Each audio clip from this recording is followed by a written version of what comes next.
Hi guys. It's actually the 17th. It's Wednesday. Markets again are actually pretty flat. S&P is just kind of poking along. There's been some banks that have the bank. This is an earnings season where all the earnings seasons are kind of where everybody goes up and down a lot because you have to remember that the market is basically says this is what we expect from you. And if they don't get it, then you get smacked down. If you hit their levels, they say you ought to be at 2.5 and you come in at 2.6, then you might actually get your stock to go up for a day or two.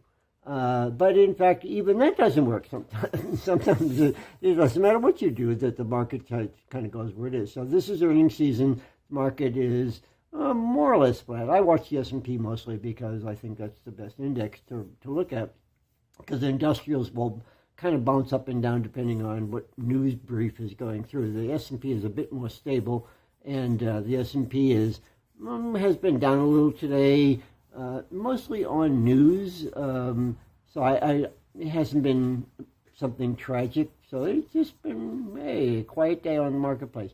Actually, the one thing I thought was really interesting, that, of course, we talk about China every once in a while, and my China thing for the day is that China, we know that they're on the other side of the moon. So they've already gone to the dark side of the moon, and they put up somebody down there. I mean, not somebody, but something. And that was pretty cool. So they're showing themselves to be a space power. One of the things that I found really fascinating, there was an article about Mars, because I think China ultimately is, looking out and saying, okay, well, here's what we've done now, let's see what we can do next. And they, in the Gobi Desert, so way up and this is actually would be in the northwestern part of China. China's a pretty big place. And the northwestern part of it is the Gobi Desert. Big, dry, arid area. Not much going on up there. There is a few people, but it's a pretty low density area. But they've actually built a Mars kind of settlement where they're testing out, things that might be used on Mars.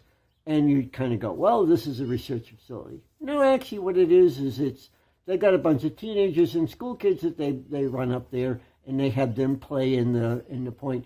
And the thing that's really interesting in this particular case is that they know that you're not going to go to Mars for another 10 years, maybe 20 years even. I mean, it's kind of dependent on lots of situations. But so you're looking at people in China that are going, we're going to be out there. We're going to put our people out there.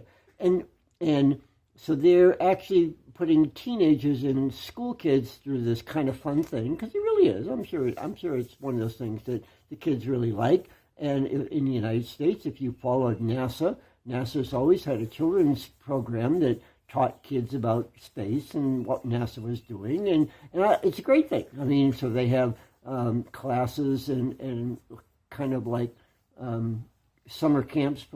Space Camp has been around for a long time, teaching people how to deal with space. So we've done it, and now China is really getting into the act, kind of going, because actually if you figure that we're another 10 years off, these teenagers are now going to be adults at that particular point, and they're going to have a whole bunch of adults that are kind of primed and ready to go to the Mars. Now, where does all this fit into? I mean, this is kind of like a nothing issue. Okay, it's just kind of a fun thing I thought was really interesting to see how it was working. But actually, when you come right down to it, what is China's biggest asset? It's their people. It's also their biggest problem because they've got, I don't know, a couple of billion of them up there. China has always had a problem with population. They tried to control it at one time. That didn't work very well. But they actually have lots and lots of people.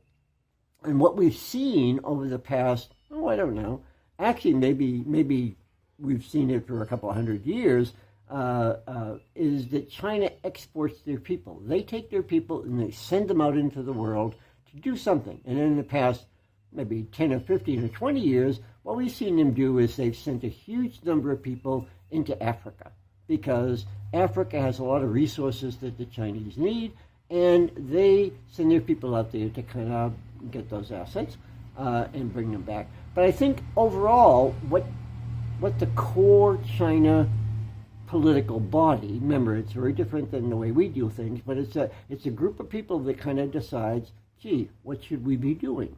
And they probably work better than we do because they have their own issues, but I'm sure that they're much more, once somebody in the group decides this is the way it's going to go, hey, it's the way it goes. So they've been exporting people into Africa, and I think that's been one of those things where they're going, hey, we need to send our people around everywhere so that we have a presence, whether it's, and I don't mean that it's not terrorism, it's not, spying and so on, although I'm sure they spy a good bit. They have been known for that. But they really have spread their people out. If you get an overabundance of people, you send them someplace. You put them to work someplace else so that it reduces your population a little bit. And you broaden your impact on other places. And I think Mars is the next thing. I think we may have there may be a moon base up there someplace, and that may be one of them. But actually, I think Mars, that China is looking at Mars and going, hey, we're going to populate Mars. We're going to send all our folks over to Mars, and it's going to be cool. Those people are going to have it's going to be Mars/China. God knows what they're going to do up there. But anyway, that's kind of the fun thing of the day. So the teenagers in the Gobi Desert training to go to Mars is kind of like the fun thing of the day. Remember, be safe. Have a good day. Bye-bye.